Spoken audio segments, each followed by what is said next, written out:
Hello everyone, कसे आहेत सगळे?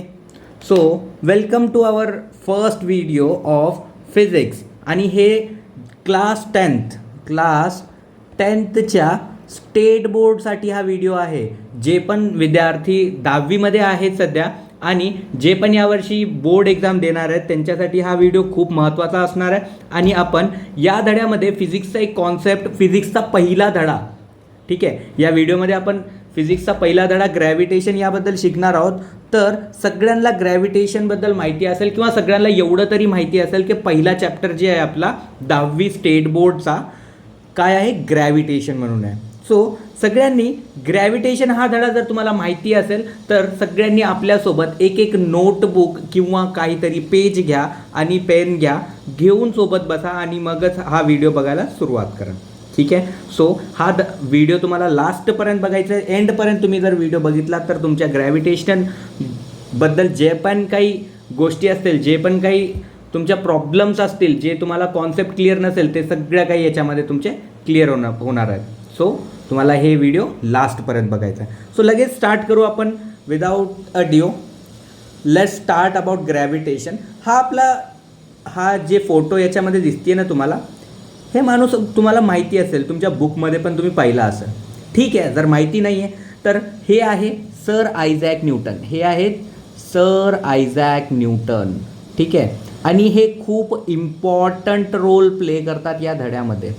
हे खूप इम्पॉर्टंट रोल प्ले करतात या धड्यामध्ये, कारण यांनीच आपल्याला ग्रॅव्हिटेशनबद्दल सांगितलेलं आहे. आणि ते काय असतं ते आपल्याला या धड्यामध्ये बघायचंच आहे आणि या व्हिडिओमध्ये आपल्याला बघायचंच आहे. सो जेव्हा पण आपण हा पार्ट सुरू करतो किंवा हा धडा आपण शिकायला सुरू करतो ना, ग्रॅव्हिटेशन हे टर्म आपल्यासमोर येते तर आपल्याला स्पेस आठवतं. काय आठवतं? स्पेस आठवतो आणि अर्थ आठवते, पृथ्वी आठवते आपली. बरोबर, सगळ्यांना कळते ना. जेव्हा आपण ग्रॅव्हिटेशन कॉन्सेप्ट आपण बघतो तर आपल्याला सगळ्यांना असं वाटतं की पृथ्वीबद्दल काहीतरी असेल, काहीतरी सूर्याबद्दल असेल, काहीतरी स्पेसबद्दल असेल, ॲस्ट्रॉनॉमर्सबद्दल असेल काहीतरी. या गोष्टी आपल्याला वाटतात. करेक्ट. सो सगळ्यांना करेक्ट वाटतं.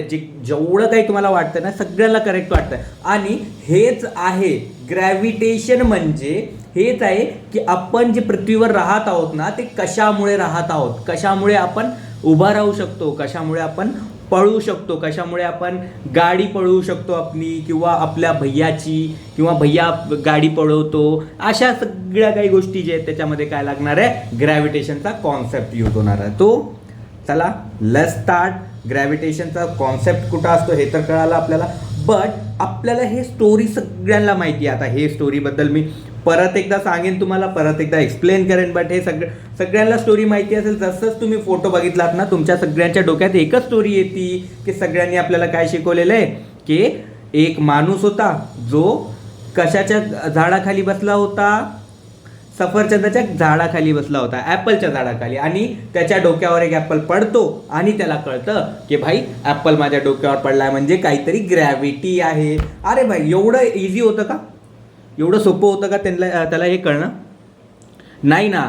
त्यावेळेस हे कॉन्सेप्ट एवढं सोपं नव्हतं, कारण कोणालाच माहिती नाही ग्रॅव्हिटेशन काय असतं. आणि त्यावेळेस जर तुम्ही कुठंतरी झाडाखाली बसलेला आहात आणि तुमच्या डोक्यावर जर सफरचंद पडतो, ॲपल पडतो, तर तुम्हाला पण नाही कळालं असतं, की इवन मला पण नाही कळालं असतं. बट आयझॅक न्यूटन, हे सर आयझॅक न्यूटन जे आहेत ना, यांच्याकडं थोडंसं जास्त नॉलेज होतं, त्यांचं दिमाग थोडंसं जास्त होतं. जास्त दिमाग चालवला त्यांनी क्वेश्चन केलं की का बरं हे माझ्या डोक्यावरच पडलंय, हे माझ्या डोक्यावरच का आला, का दुसरीकडे नाही गेला, ॲपल पडून इकडे कुठंतरी का नाही गेला, आकाशात का नाही गेला. हे कॉन्सेप्टवर त्यांनी विचार केला. तेव्हा जाऊन त्यांना कळालं की भाई इथे ना काहीतरी फोर्स आहे, काहीतरी आपल्याला वळतंय. कुणाकडे? पृथ्वीकडे. तर ते काहीतरी जे आहे ना, तेच आहे ग्रॅव्हिटेशन. तेच काय? ग्रॅव्हिटेशन. आता याची जर डेफिनेशन बघितली, ठीक आहे भाई, मला कॉन्सेप्ट कळालं की ग्रॅव्हिटेशन काय, काहीतरी आपल्याला ओढतंय. कुणाकडे? पृथ्वीकडे. बट याची डेफिनेशन कसं करणार मला? तर डेफिनेशन इथं लिहून दिलेली आहे. हे डेफिनेशन जे आहे ना, हे आपल्याला एक्झाममध्ये लिहायचं आहे. चला, सगळ्यांना माहिती झालं कॉन्सेप्ट काय. एक्झाममध्ये काय लिहिणार? एक्झाममध्ये तर लिहायचं आहे ना आपल्याला. सो तिथं लिहिण्यासाठी तुम्हाला हे डेफिनेशन आहे जे काय म्हणती, gravitation is the universal force. काय म्हणती, gravitation is the universal force of attraction that acts between any two objects in the universe. आता युनिवर्समध्ये जे काही आपली आकाशगंगा आहे, सूर्य आहे, तारे आहेत वेगवेगळे, आपलं युनिवर्स आहे, गॅलेक्सी आहे, याच्यामध्ये ना डिफरंट जे ऑब्जेक्ट्स आहेत ना, त्या ऑब्जेक्ट्सच्या मध्ये ना एक फोर्स ऑफ अट्रॅक्शन आहे, एक फोर्स ऑफ अट्रॅक्शन आहे. आणि त्याच फोर्स ऑफ अट्रॅक्शनला काय म्हणलेलं आहे, ग्रॅव्हिटेशन म्हणलेलं आहे. काय म्हणलेलं आहे, ग्रॅव्हिटेशन. अरे वा, आता सगळ्यांना कळालं की भाई दोन कोणत्या पण गोष्टी आहेत आणि त्यांच्यामध्ये काय फोर्स ऑफ अट्रॅक्शन आणि त्याला काय म्हणलेलं आहे, ग्रॅव्हिटेशन. याची डेफिनेशन पण आपल्याला कळली. बट हा ग्रॅव्हिटेशन फेनॉमेना कोण सांगितलं आपल्याला, अरे आत्ताच तर सांगितलं ना मी. कोण सांगितलंय, सर आयझॅक न्यूटन. तर हे सर आयझॅक न्यूटननी याला बनवलं आहे का, नाही, यांनी याला डिस्कवर केलेलं आहे. काय केलेलं आहे, डिस्कवर. हे बघा मित्रांनो, हे वर्ड जे आहे ना, हे वर्डचं मिनिंग खूप इम्पॉर्टंट आहे. ठीक आहे, कारण तुम्हाला माहिती नसेल, डिस्कवर्ड हे एक कॉन्सेप्ट आहे. डिस्कवर्ड हे एक कॉन्सेप्ट आहे आणि ह्याच्या व्यतिरिक्त एक इन्व्हेन्शन म्हणून कॉन्सेप्ट आहे. काय, इन्व्हेन्शन म्हणून. ठीक आहे, हे आपल्या सिलेबसमध्ये नाही आहे, बट आपल्याला हे पण माहिती पाहिजे की भाई इन्व्हेन्शन काय असतं किंवा डिस्कवरी काय असती, हे पण तुम्हाला माहिती पाहिजे ना. तर डिस्कवरी काय असती माहिती आहे, डिस्कवरी म्हणजे काहीतरी ऑलरेडी एक्झिस्ट करत आहे आणि ते फक्त आपण समोर आणलेलं आहे. जसं ग्रॅव्हिटी पहिलं नव्हती का, जेव्हा आपल्याला माहिती नव्हतं, जेव्हा हे ॲपल खाली पडला नव्हता त्यावेळेस काही एक्सपेरिमेंट झाले नव्हते, त्यावेळेस डिस्कवरी झाली नव्हती. तो त्यावेळेस आपल्याला माहिती नव्हतं का, किंवा आपल्या एन्व्हायरमेंटमध्ये ग्रॅव्हिटी नव्हती का, सो होती, बट आपण जस्ट त्याला डिस्कवर नाही केलं होतं. बट इन्व्हेन्शनचा मतलब काय होतं माहिती आहे का, इन्व्हेन्शनचं मिनिंग काय होतं माहिती आहे का, इन्व्हेन्शन म्हणजे काहीतरी नवीन बनवणं, काहीतरी नवीन बनवणं. खूप काळ पहिलं, ठीक आहे, एक स्टोरी सांगतो तुम्हाला. खूप दिवसा अगोदर काय झालं होतं, एक माणूस होता. ठीक आहे, एका माणसाचं नाव आहे महेश. काय नाव आहे, महेश. आता हा जो महेश होता ना, हा महेश खूप खूप खूप पहिलंचा माणूस आहे. ठीक आहे, हा राहायचा केव्जमध्ये, माहिती आहे तुम्हाला, गुफामध्ये राहायचे पहिल्याचे लोक. तर हा गुफामध्ये राहायचा. याच्याकडं ना काही होतं, ना काही साधने होती, ना काहीच याच्याकडे गोष्टी नव्हत्या, तरी पण हा सर्व्हाइव्ह करायचा ना, हा राहायचा. आणि हा जेवण पण करायचा, झोपायचा, उठायचा, या सगळ्या गोष्टी करायचा. सो जेव्हा तो केव्हमध्ये राहतो ना, जेव्हा तो केव्हच्या मध्ये राहतो ना, सो रात्र झाली ना तिथं पूर्ण अंधार होतो. रात्र झाली ना तिथं पूर्ण अंधार होतो, काहीच दिसत नाही त्याला. बट सकाळ झाल्यानंतर त्याला उजेड दिसतो. ठीक आहे, सगळ्या गोष्टी दिसायला लागतात. सो हे कॉन्सेप्ट त्याने काय केलं, याच्यावर थोडासा विचार केला आणि थोड्या दिवसानंतर ना एक बल्ब नावाचा गोष्ट त्याने बनवली. ठीक आहे, आता ते महेश नव्हतं, त्याचं नाव दुसरं काहीतरी होतं. बल्ब बनवणाराचं नाव दुसरं काहीतरी आहे. काय आहे, अरे त्याचं नाव एडिसन होतं. काय होतं, एडिसन. त्याने बल्ब बनवला होता. आता याने पण डिस्कवरी केली का, सो नाही, याने केलं इन्व्हेन्शन. याने काय केलं, इन्व्हेन्शन. याने डिस्कवरी नाही केली, याने शोधलं नाही, याने बनवलं आहे. तर हे डिफरन्स आहे. आणि आयझॅक न्यूटन जे याने इन्व्हेन्शन नाही केलेलं आहे, याने डिस्कवरी केलेली आहे. ठीक आहे, तर तुम्हाला इन्व्हेन्शन आणि डिस्कवरी मधला डिफरन्स कळालेला आहे. ठीक आहे, आता पुढे जाऊ आपण. आता पुढे जाऊ. हे तर गोष्ट झाली. Newton thought that if the force of gravitation acts on apples on the tree different height from the surface of the earth then it will be different. न्यूटनला काय वाटलं की डिफरंट गोष्टी जे आहेत ना, डिफरंट हाईट वरून पडतात, तर सगळ्यांचं फोर्स जे असेल ना ते डिफरंट असेल. जसं की समजा हे दोन ऑब्जेक्ट आहेत, हे ऑब्जेक्ट 1 आणि हे ऑब्जेक्ट 2. ठीक आहे, ऑब्जेक्ट 1 आणि ऑब्जेक्ट 2 यांच्यामध्ये 1 मीटर डिस्टन्स आहे. किती डिस्टन्स आहे, 1 मीटर. तर यांना जे अट्रॅक्ट करणारा फोर्स आहे, जे ग्रॅव्हिटेशनल फोर्स आहे ना, ते काहीतरी असेल F. ठीक आहे, बट सेम ऑब्जेक्ट्स आहेत 1 आणि 2. आता यांच्यामधला डिस्टन्स जे आहे ना 10 मीटर झाला आहे. किती झाला आहे, 10 मीटर. तर फोर्स सेम राहणार का, नाही ना, हे पण F2 होणार आहे. फोर्स डिफरंट असणार ना. आता तुम्ही स्वतः इमॅजिन करू शकता, दोन ऑब्जेक्ट ठेवले, जवळ ठेवले तर त्यांच्यामध्ये जास्त फोर्स असणार आणि लांब ठेवले तर त्यांच्यामध्ये डिफरंट फोर्स असणार. करेक्ट. सो हेच कॉन्सेप्ट इथं न्यूटनला कळालेलं आहे आणि या कॉन्सेप्टवर बेसिस ना त्याने नवीन गोष्टी बनवल्या आहे. आता ते बघायचे आहेत आपल्याला, बट त्याच्या पहिलं ना आपल्याला एक्झाम्पल्स बघायचे आहेत. कशाचे एक्झाम्पल? सो ग्रॅव्हिटेशनचे एक्झाम्पल. ग्रॅव्हिटेशन कळालं ना सगळ्यांना? डेफिनेशन जर समजली असेल तर लिहून घ्या, समजली नसेल तरी पण लिहून घ्या, कारण तुम्हाला एक्झाममध्ये हे लिहावंच लागणार आहे. सो हे ग्रॅव्हिटेशनची डेफिनेशन आहे, जे मी मार्क केलेली आहे ग्रीन कलरने. ठीक आहे, ग्रीन कलरने मार्क केलेली दिसते ना तुम्हाला, हे डेफिनेशन आहे, हे वाली नाही. ओके, सो हे डेफिनेशन लिहून घ्या सगळ्यांनी. पॉज करा व्हिडिओला, डेफिनेशन लिहून घ्या आणि त्याच्यानंतर आपण जाऊ एक्झाम्पल सोबत. आता जेव्हा पण आपण डेफिनेशन लिहितो तेव्हा आपल्याला एक्झाम्पल लिहिणं गरजेचं आहे, कारण एक्झाम्पल लिहिण्यामुळेच आपल्याला पूर्ण मार्क भेटतात. जर 2 मार्कासाठी तुम्हाला डेफिनेशन विचारली 2 मार्कसाठी, तर तुम्ही एक्झाम्पल नाही लिहिल्यास तुम्हाला 1च मार्क भेटणार, आणि जर तुम्ही एक्झाम्पल सोबत लिहिला तर 2 मार्क पूर्ण भेटून जाणार. तर डेफिनेशन सोबत एक्झाम्पल गरजेचे आहेत. सो एक्झाम्पल काय बघा, फर्स्ट एक्झाम्पल काय? Moon revolving around the earth. Moon revolving around the earth. Moon म्हणजे काय? चंद्र. रिव्हॉल्विंग म्हणजे काय? फिरतो. अराउंड द अर्थ म्हणजे पृथ्वीच्या अवतीभोवती. आता हे आपल्याला माहिती आहे, चंद्र एक दिवस खूप जवळ आलाय, खूप मोठा झालाय, आपल्या जवळ आलाय, एकदम आपल्या बिल्डिंगवर आलाय, आणि एका दिवशी ना खूप लांब गेला. असं होतं का रे कधी? नाही ना, कधीच होत नाही, कारण ते एका ऑर्बिटमध्ये मूव्ह करतो, ते एका ऑर्बिट मध्ये मूव्ह करतो. आणि हा जो ऑर्बिट आहे ना, हा फिक्स्ड पाथ आहे. काय आहे? फिक्स्ड पाथ आहे त्याचा, कारण तो त्याच ऑर्बिटमध्ये फिरणार. त्याच्या व्यतिरिक्त जर तो थोडासा जवळ आला किंवा जर तो थोडासा लांब गेला तर तो आपल्या पूर्ण युनिवर्समध्ये ना काहीतरी डिफरंट गोष्ट होणार आहे आणि त्याच्यामुळं सगळं युनिवर्स संपणार आहे. आता हे एवढं ॲक्युरेट कसं होत असेल? तर हे एवढं ॲक्युरेट का होतं? कारण हे अर्थ जे आहे ना, हे अर्थ आणि हे जे मून आहे, या दोघांमध्ये जो डिस्टन्स आहे त्या डिस्टन्सनुसार त्यांच्यामध्ये फोर्स ॲक्ट होत आहे, आणि तो फोर्सच त्यांना तिथे ठेवतो, त्यांना त्यांच्या जागेवर ठेवतो, त्यांना त्यांच्या ऑर्बिटमध्ये निघू देत नाही.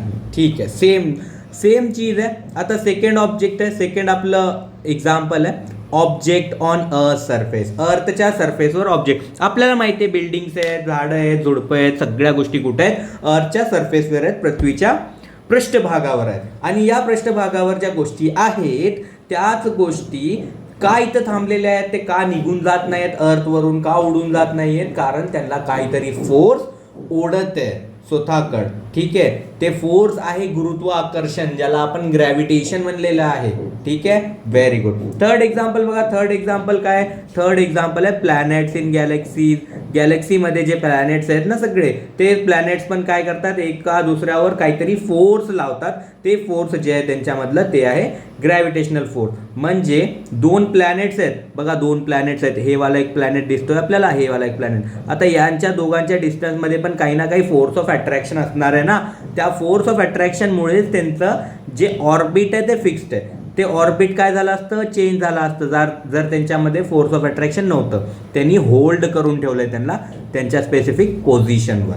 ठीक आहे. Next thing, people walking on ground. That is the very true thing. Because of what we are moving on a earth, and if there were no gravity, then we would not be able to walk on the earth. Therefore people walking on the ground is the perfect example for gravitation. ठीक आहे, gravitation साठी एक perfect example आहे. ठीक आहे, इंग्लिशमध्ये कळतं ना तुम्हाला काय काय सांगितलं? नाही कळालं तरी पण व्हिडिओ बघत राहा, तुम्हाला मी मराठीमध्ये पण एक्सप्लेन करणार आणि इंग्लिशमध्ये पण. ठीक आहे, सो इंग्लिशमध्ये जे सांगतोय ते लिहायला आलं पाहिजे आणि मराठीमध्ये जे सांगतोय ते तुमचे कॉन्सेप्ट क्लिअर करणार आहे. ठीक आहे, ओके. आता नेक्स्ट बघा, वाचून कोण वाचणार आहे? हा, कोणीतरी एक जण वाचून दाखवा मला. हा, तुम्हीच जे व्हिडिओ बघतायत ना, तुम्हीच रीड करायचं हे सगळं. काय लिहिलंय? इंग्लिश वाचता येतं का नाही बघू तुम्हाला? येतं ना? हा, गुड गुड गुड. कमेंटमध्ये लिहून दाखवा मला काय लिहिलेलं आहे. काय लिहिलेलं आहे का कमेंट करा. हे how does things attract each other, हे लिहून कमेंट करून दाखवा मला. चला, सगळ्यांचे कमेंट पाहिजेत मला. व्हिडिओच्या खाली मी पाहणार आहे कोण कोण कमेंट करता. ठीक आहे, हां. So how does things attract each other, म्हणजे एक दुसऱ्याला गोष्टी कसं अट्रॅक्ट करतात. आपण काय बघितलं, अट्रॅक्शन आहे, फोर्स ऑफ अट्रॅक्शन आहे दोन गोष्टींमध्ये, बट हे एक दुसऱ्याला कसं अट्रॅक्ट करतात, तर त्याच्यासाठी आपल्याला केमिस्ट्रीमधले ॲटम माहिती पाहिजेत. केमिस्ट्रीमध्ये जे ॲटम तुम्ही शिकणार आहेत त्या ॲटममध्ये काय असतं, एक असतं प्रोटॉन, एक असतं इलेक्ट्रॉन आणि एक असतं न्यूट्रॉन. प्रोटॉनवर असतं पॉझिटिव्ह चार्ज, इलेक्ट्रॉनवर असतं निगेटिव्ह चार्ज, आणि न्यूट्रॉनवर कोणतं असतं मला नाही माहिती. चला तुम्ही कमेंटमध्ये मला लिहून दाखवायचं. जे लिहून दाखवतील ना त्यांचं नाव आपण लक्षात ठेवून पुढच्या व्हिडिओमध्ये त्यांचं नाव व्हिडिओमध्ये सांगितलं जाईल. ठीक आहे, ज्यांनी मला सांगितलं की न्यूट्रॉनमध्ये कोणतं चार्ज असतं. ठीक आहे. सो प्रोटॉनमध्ये पॉझिटिव्ह चार्ज आहे, इलेक्ट्रॉनमध्ये निगेटिव्ह चार्ज आहे. आता हे पॉझिटिव्ह आणि निगेटिव्ह चार्ज जे आहे ना यांची टेंडेन्सी आहे, काय टेंडेन्सी आहे की unlike charges attract each other. Unlike charges जे आहेत ना ते अट्रॅक्ट करतात इच अदरला, म्हणजे एक दुसऱ्याला ओढतात, एक दुसऱ्यावर काहीतरी फोर्स लावतात. बट त्याच जागी जर सेम चार्जेस असतील तर ते काय करणार, रिपेल इच अदर, रिपल्शन दाखवणार. काय करणार, रिपल्शन म्हणजे एक दुसऱ्याला लांब ढकलणार. ठीक आहे, तर त्याला आपण काय म्हणणार, रिपल्शन म्हणणार. Every object that has mass attracts और पुल्स अदर ऑब्जेक्ट. ठीक आहे, ज्याला पण काही मास आहे ना ते दुसऱ्या ऑब्जेक्टला काय करतो, अट्रॅक्ट करतो किंवा पुल करतो आपल्याकडं. ठीक आहे, आणि this pull of objects is called force of gravitation. What is force of gravitation? Question will be asked in your board exam. What is gravitation? And the pull of objects between any two objects. ठीक है, the pull between any two objects is called force of gravitation. कळालं का नाही रे बाबा? हे एवढं simple line मध्ये तुम्हाला लिहून दिलेलं आहे की जे पुस्तकामध्ये पण एवढं सिंपल लाईन मध्ये लिहून दिलेलं नाही आहे. ठीक आहे, this pull of objects is called force of gravitation. The bigger the mass the stronger the पुल.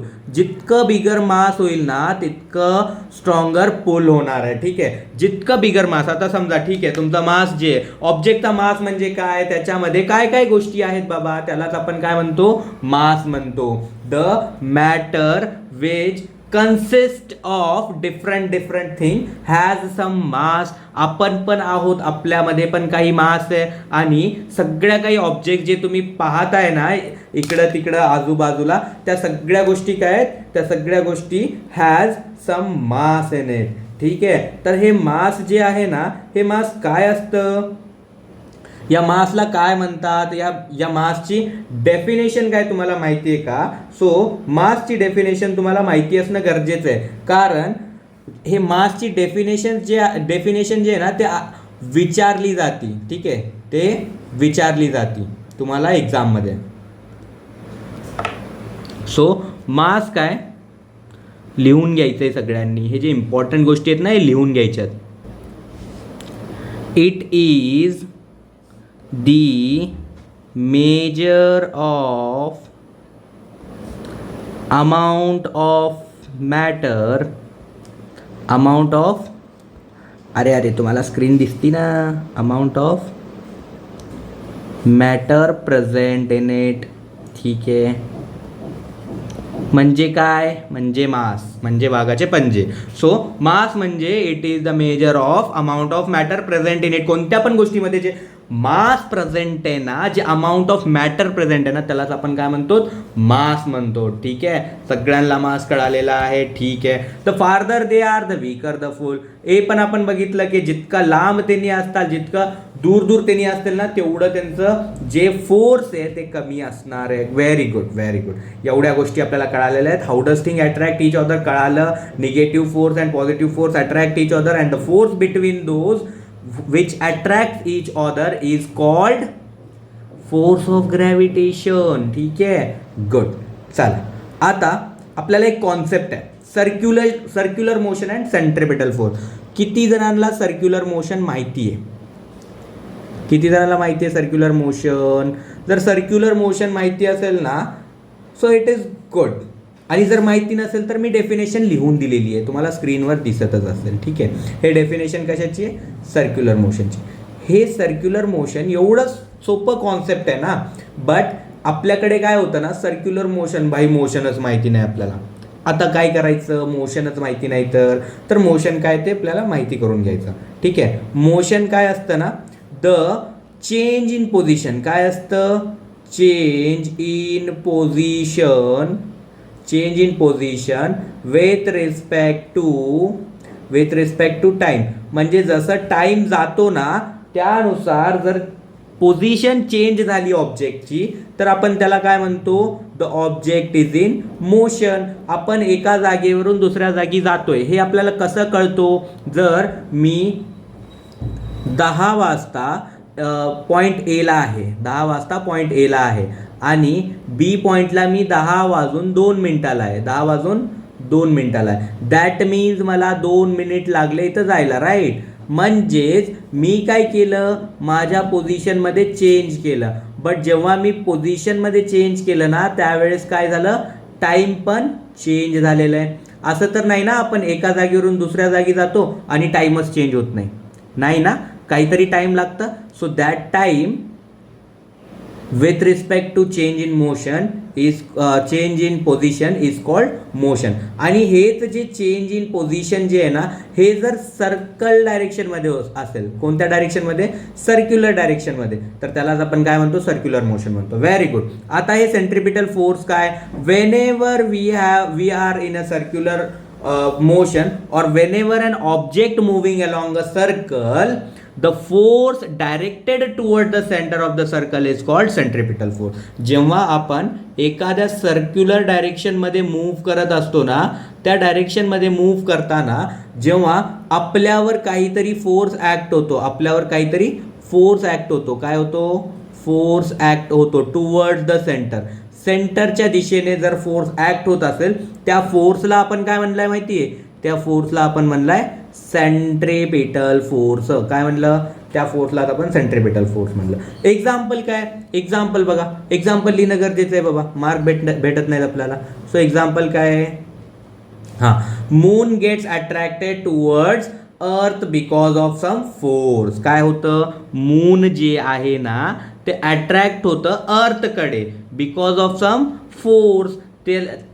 ते जे मूव्ह करतं ना, आपण बघितलं होतं एक्झाम्पल, तुम्हाला आठवतंय का, इथं एक्झाम्पल बघितलं, moon revolving around the earth. आता या मूनवर पण काही अर्थकडे जाणारा फोर्स असेल ना सेंट्रल डायरेक्शनला, त्या फोर्सलाच आपण काय म्हणतो माहितीये, त्या मोशनला काय म्हणतो, सर्क्युलर मोशन. आणि सर्क्युलर मोशन मध्ये टुवर्ड द सेंटर जे फोर्स ऍक्ट होतं त्याला काय म्हणतात आपण, सेंट्रिपिटल फोर्स म्हणतात. Very good. तर हा आहे सेंट्रिपिटल फोर्स. ठीक आहे, याची डेफिनेशन बघून घ्या, डेफिनेशन लिहून घ्या, तुम्हाला विचारली जाईल. आणि हे जे एक्झाम्पल दिलेले आहेत खाली हे पण लिहून घ्या, कारण एक्झाम्पल्स पण आपल्याला लिहायचे आहे. Very good.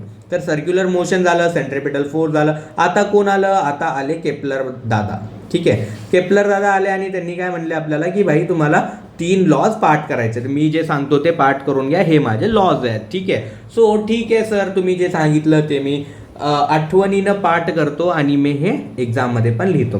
का लिहितो, कारण एक्झामच्या दृष्टिकोनाने हे खूपच इम्पॉर्टंट आहे. थोड्या दिवसांना किंवा प्रत्येक 2 ते 3 दिवसाला केपलर्स लॉ विचारले जातात, तर ते आपल्याला लिहिले पाहिजे. ठीक आहे, काय आहे केपलरचा पहिला लॉ, केपलरचा पहिला लॉ खूप इझी आहे, खूप चांगले मार्क्स देऊन जातो, 2-3 मार्क्स भेटतात याच्यावर. 3 लॉ लिहिल्यानंतर 3 मार्क्स भेटून जातील तुम्हाला, खूपच इझी लॉ आहे. काय म्हणतो की the orbit is in elliptical direction. The orbit of a planet is an ellipse with the sun at one of the foci. काय म्हणतो की जे ऑर्बिट तुम्ही असं सर्क्युलर डायरेक्शन म्हणत होता ना, ते सर्क्युलर नाहीये, ते एलिप्टिकल डायरेक्शन आहे. कोण म्हणतं, हे म्हणतं केपलर. कोण म्हणतं, केपलर. आणि सन जे आहे ना ते एखाद्या फोकायवर आहे. फोकाय काय असतं बाबा, मला फोकाय माहिती नाही. फोकाय काय असतं, तर तुम्हाला फोकसचा प्लुरल आहे. फोकसचा काय, प्लुरल. फोकसचा प्लुरल फॉर्म कोण आहे, फोकाय.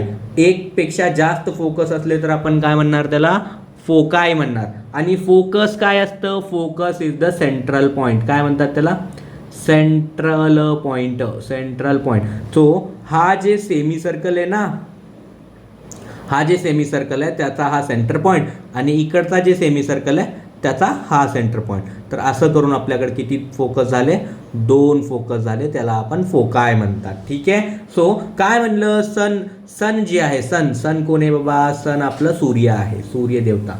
ठीक आहे. तर सूर्य देवता कुठे आहेत माहिती आहे का, आपल्या अर्थच्या इलिप्टिकल ऑर्बिटच्या एखाद्या फोकसवर आहेत, एखाद्या फोकसवर आहेत. असं कोण म्हणलं आपल्याला, केपलरने म्हणलं. Very good. ठीक आहे बाबा, तुझं ऐकलं आम्ही.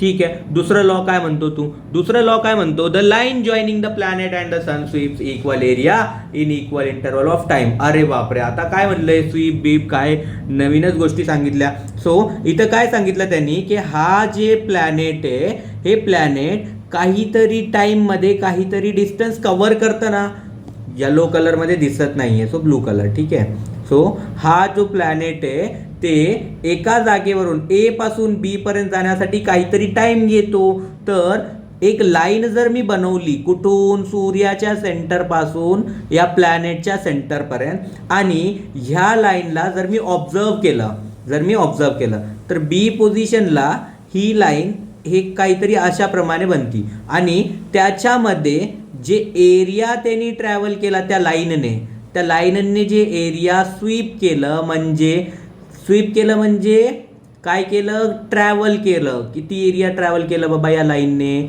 तर हा एवढा एरिया, जे ब्लू झालाय ना, सगळं ब्लू कलर झालेला एरिया दिसताय ना तुम लोकाला, तर हे ब्लू झालेला एरिया जे आहे हे कोण स्वीप केलंय, हे स्वीप केलं आपल्या लाईनने. कोणत्या लाईनने, तर जी लाईन कुठं होती, आपल्या प्लॅनेटच्या सेंटर पासून सनच्या सेंटर पर्यंत. ठीक आहे. या लाईनने काहीतरी एरिया स्वीप केलं, आणि त्याच एरियाला काय म्हणलं, की जर दुसऱ्या वेळेस तेवढ्याच टाइममध्ये जर काहीतरी लाईनने एरिया स्वीप केला असेल, तर हा एरिया आणि हा एरिया काय असतं, इक्वल असतं, असं तो म्हणतो केपलर. ठीक आहे बाबा. तर आपल्याला कसं कळणार हे, तर आपण बघू शकतो इथं काय आहे, लाईन जॉईनिंगची जी लेंथ आहे ते इन्क्रीज होतीये इथं पण, आणि हे लाईन जॉईनिंगची लेंथ इन्क्रीज झाली तर काय होणार, एरियामधला थोडासा कमी दिसणार आपल्याला. बट जर आपण कॅल्क्युलेट केलं ॲक्च्युली तर हे इक्वलच असतं. तर त्याच्यासाठी आपल्याला हे सेकंड लॉ पण मानलं पाहिजे, आणि सेकंड लॉ पण आपल्याला पाठ केलं पाहिजे. ठीक आहे. थर्ड लॉ काय म्हणतं, केपलर्स थर्ड लॉ, तर हा काय म्हणतो, the square of its period of revolution around the sun is directly proportional to the cube of the mean distance of a planet from the सन.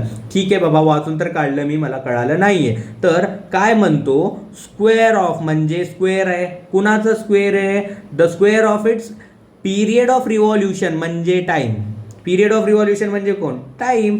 हा डायरेक्टली प्रोपोर्शनल आहे, कुणासोबत directly proportional आहे, cube of. ठीक आहे. Cube कुणाचा, mean distance of a planet from the sun. आता sun पासून planet पर्यंतच्या डिस्टन्सला आपण काय म्हणणार, इथं आर म्हणणार, कारण हे सिम्पली मला रेडियस सारखं दिसतंय. ठीक आहे. तर इथं काय लिहिणार मी, आरचा क्यूब. असं मी काय करणार, हे केपलरचं थर्ड लॉ पण पाठ करून ठेवणार. ठीक आहे.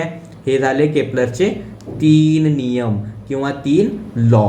ठीक आहे. पुढे जाऊ, Newton's universal law of gravitation. हे इम्पॉर्टंट आहे. ठीक आहे. हे खूप इम्पॉर्टंट आहे, आपल्याला 11वीमध्ये पण शिकायचं आहे, 12वीमध्ये पण शिकायचं आहे, आणि 10वीला तर आहेच आपल्या सिलेबसला.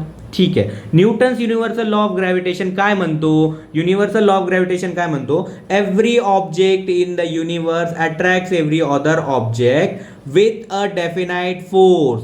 काहीतरी फोर्स लावतो असं म्हणतो 2 ऑब्जेक्ट्सच्या मध्ये, आणि this force is directly proportional to the product of their masses of 2 objects and inversely proportional to the square of the distance between them. काय बाबा, काय सांगितलं, की जे फोर्स आहे ना, फोर्स आहे काहीतरी 2 ऑब्जेक्ट्स मध्ये. हे जे 2 ऑब्जेक्ट दिसतंय तिथं, एक M1 दिसतोय, एक M2 दिसतोय. हे 2 ऑब्जेक्ट जे आहेत ना, या 2 ऑब्जेक्ट्समध्ये काहीतरी फोर्स ऑफ अट्रॅक्शन आहे. ते फोर्स ऑफ अट्रॅक्शनला आपण एफने दाखवलं. ठीक आहे. एफने रिप्रेझेंट केलं. हे डायरेक्टली प्रोपोर्शनल आहे, कुणासोबत प्रोपोर्शनल आहे, प्रॉडक्ट ऑफ मासेस. ठीक आहे. M1 आणि M2 जे आहे यांचा मल्टिप्लिकेशन याच्या बरोबर, याच्या डायरेक्टली प्रोपोर्शनल आहे. आणि इन्व्हर्सली प्रोपोर्शनल म्हणजे काय असणार, 1/, मध्ये असणार. कुणाच्या इन्व्हर्सली प्रोपोर्शनल आहे, square of the distance between them. त्यांच्यामध्ये जे डिस्टन्स आहे ना, हे डी, त्याच्या स्क्वेअरच्या इक्वल आहे. ठीक आहे. त्याच्या स्क्वेअरच्या इन्व्हर्सली प्रोपोर्शनल आहे. ठीक आहे. आता या दोघाला मी एकासोबत लिहिलं तर काय होणार, M1 × M2 अपॉन D² होणार. बट हे प्रोपोर्शनॅलिटी साईन आपल्याला रिमूव्ह करायचं तर इक्वॅलिटी साईन देऊन, आणि इक्वॅलिटी साईन दिल्यानंतर काय होतं, एक कॉन्स्टंटने मल्टिप्लाय करतात. आता इथं ग्रॅव्हिटीचा कॉन्स्टंट आहे म्हणून ग्रॅव्हिटेशनल कॉन्स्टंट म्हणणार आणि m1 into m2 upon d² म्हणणार. ठीक आहे, तर हे काय झालं, आपल्याला फॉर्म्युला भेटलेला आहे. कशासाठीचा फॉर्म्युला आहे, हे फॉर्म्युला आहे या दोन ऑब्जेक्टच्या मध्ये जे फोर्स अट्रॅक्ट होतो ना, फोर्स ऑफ अट्रॅक्शन आहे ना, ते फोर्स ऑफ अट्रॅक्शन फाइंड करायचा फॉर्म्युला आहे. Very good. तर ते आपल्याला युनिव्हर्सल लॉ ऑफ ग्रॅव्हिटेशनने सांगितलं. आता uniform circular motion, magnitude of centripetal force, हे या दोन गोष्टी काय आहेत बाबा, हे मला कळालंच नाहीये. थोडंसं अजून एकदा बघू. तर युनिफॉर्म सर्क्युलर मोशन म्हणजे काय, if a planet is revolving around the sun. आता सन, आता पण आपल्याकडे एक्झाम्पल आहे अर्थ आहे. कोण आहे, अर्थ पृथ्वी, आणि हा कोण आहे, मून आहे. कोण आहे, मून, चंद्र. चंद्रा बघितलाय ना, चंद्रा तुम्ही माहिती आहे का? हां, ते चंद्रा नाही, आपलं चंद्र जे रोज रात्री बघतो ना आपण, तो वाला चंद्र. हे चंद्र जे आहे ना, हे चंद्र एका सर्क्युलर डायरेक्शनमध्ये काय करतो, मूव्ह करतो. सर्क्युलर डायरेक्शनमध्ये मूव्ह करतो म्हणजेच काय करतो, तो सर्क्युलर मोशन करतो. कोणती मोशन करतो, सर्क्युलर मोशन. आणि हे मोशन एक हे मोशन काय, एक कॉन्स्टंट मोशन आहे, एक युनिफॉर्म मोशन आहे. कसं काय युनिफॉर्म मोशन आहे, कारण हे आपल्याला प्रत्येक दिवसाला दिसतो, प्रत्येक दिवशी दिसतो, आणि प्रत्येक 15 दिवसात त्याची काही ना काही चेंजेस होतात. ते कसं आहे, प्रत्येक वेळेस सेम आहे ना, कधी डिफरंट असतं का, नसतं. का नसतं, कारण प्रत्येक वेळेस ना तो एका इक्वल अमाऊंट ऑफ स्पीडने चालत आहे, आणि त्याची जी स्पीड आहे ना ते कॉन्स्टंट आहे. आणि त्या कॉन्स्टंट स्पीडने जर तो सर्क्युलर डायरेक्शनमध्ये मूव्ह होत आहे कोणत्या तरी प्लॅनेटच्या, म्हणजे ते काय करतोय, युनिफॉर्म सर्क्युलर मोशन करतं. आणि त्यावेळेस याच्यावर काहीतरी फोर्स आहे. हा कोणता फोर्स आहे सांगा बरं, जे मूनला फोर्स लागत आहे अर्थच्याकडे. तर हा कोणता फोर्स आहे, this is the force of attraction towards the centre आहे ना. आणि टुवर्ड्स द सेंटर म्हणजे काय असतं, सेंट्रिपिटल फोर्स असतं की नाही, सेंटरकडे घेऊन जाणारा फोर्स म्हणजे सेंट्रिपिटल फोर्स असतं. आणि हा सेंट्रिपिटल फोर्स कशाच्या इक्वल आहे, या सेंट्रिपिटल फोर्सचा फॉर्म्युला काय. तर याच्यासाठी आपल्याला इथं बघावं लागेल, if a planet is revolving around the sun in a circular orbit in uniform circular motion, then the centripetal force acting on the planet toward the sun must be F is equals to mv square. F is equals to mv चा square upon r असा होतो. काय होतो, F m v चा square upon r असा होतो. आता हे m काय, v काय, r काय, तर m म्हणजे mass of the planet, mass of planet किंवा ऑब्जेक्ट म्हणू शकतो आपण. ठीक आहे. v म्हणजे वेलॉसिटी, वेलॉसिटी काय आहे, काहीतरी वेलॉसिटीने ते मूव्ह होते ना ते. आणि r is the distance between, distance between कोणाच्या मध्ये, डिस्टन्स आहे, distance between object, distance between object and the planet, म्हणजेच डिस्टन्स बिटवीन ऑब्जेक्ट्स म्हणू शकतो, कारण हा ऑब्जेक्ट 1 आहे आणि हा ऑब्जेक्ट 2 आहे. या दोघांमधला डिस्टन्स म्हणजे काय आहे, r आहे. आणि हा मिळून काय बनवतो, आपल्यासाठी एक फॉर्म्युला बनवतो. ठीक आहे. हा काय, F equals to mv square upon r आहे. तर हे फॉर्म्युला तुम्हाला यूज करता येईल, नक्कीच यूज करता येईल तुम्हाला. आता त्याच जागी जर आपण F is equals to 4m pi square upon r square k, हे वाला काय बाबा, हे काय दिले यांनी फॉर्म्युला, तर हे प्लॅनेट्सच्या मध्ये जे डिस्टन्स आहे ते कसं कॅल्क्युलेट करणार, किंवा प्लॅनेट्सच्या मध्ये काय फोर्स आहे ते कसं कॅल्क्युलेट करणार, त्याच्यासाठी आपल्याला यांनी फॉर्म्युला दिलेला आहे. याच्यामध्ये 4 पाय square upon r square into k म्हणजेच काय आहे, म्हणजेच यांचं जे वेलॉसिटी जे आहे ना, तर डिस्टन्स अपॉन टाइम आहे. वेलॉसिटी जे ते डिस्टन्स अपॉन टाइम आहे, आणि हे डिस्टन्स अपॉन टाइम, याच डिस्टन्स अपॉन टाइमचा यूज करून आपल्याला वेलॉसिटी फाइंड करायची आणि त्याची व्हॅल्यू इथे सबमिट करायची आहे. या इथं व्हीच्या जागी लिहायची आहे. तर डिस्टन्स अपॉन टाइम, डिस्टन्स काय असणार, सर्क्युलर डायरेक्शन आहे. काय डिस्टन्स असणार बाबा सांगून द्या लवकर. सर्कलचा डिस्टन्स कसं असतं, 2πr असतं. काय असतं, 2πr असतं. Very good. आता हे जे 2πr आहे त्याचा स्क्वेअर केला, 4π²r² असं होणार की नाही. तर याला आपण थोडंसं इथं साईडला कुठंतरी जागा करून मी सॉल्व करेन याला. इथं बघा, v इज इक्वल्स टू काय असतं, v इज इक्वल्स टू असतं d/t. आता आपल्याला माहिती आहे डिस्टन्स कसं कॅल्क्युलेट करणार, 2πr ने कॅल्क्युलेट करणार. तर 2πr/t हे काय झालं, v झालं. आता आपला फॉर्म्युला काय, m × v²/r आहे. हेच आहे ना फॉर्म्युला. तर m × v² म्हणजे याचा स्क्वेअर करावा लागेल, m × आता याला मी इरेज करतोय, तुम्हाला माहिती असलं पाहिजे. तुम्ही लक्ष द्या, थोडंसं रिवाइंड करून बघू शकता. m × 2πr/t चा स्क्वेअर अपॉन r असा झाला आपला फॉर्म्युला. आता इथे काय करणार, m × 2 चा स्क्वेअर 4, पायचा स्क्वेअर π², r चा स्क्वेअर r² अपॉन t चा स्क्वेअर होल अपॉन मध्ये r असा आला. ठीक आहे, हे r वरी जाऊन काय होणार, डिवाइड होणार. सो नेक्स्ट थिंग m × आता 4 पहिलं लिहितो मी, 4m π²r² अपॉन मध्ये t चा स्क्वेअर × 1/r होणार की नाही. करेक्ट. आणि इथं काय होणार बघा, r कॅन्सल झाला, हे r कॅन्सल झाला. तर काय राहणार, 4m π²r/t² होणार. करेक्ट. हे झालं की नाही, 4m π²r/t². बट इथं तर काहीतरी k दिलेलं आहे.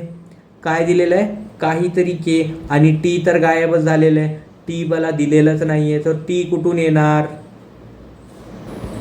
सो हा k कुठून आला, याच्यासाठी आपल्याला ना थोडंसं मागेलचं कॉन्सेप्ट माहिती पाहिजे. जर मी इथं ×r² आणि ×r² केलं तर काही बिघडणार आहे का, नाही बिघडणार आहे. ठीक आहे. सो काय होणार बघा,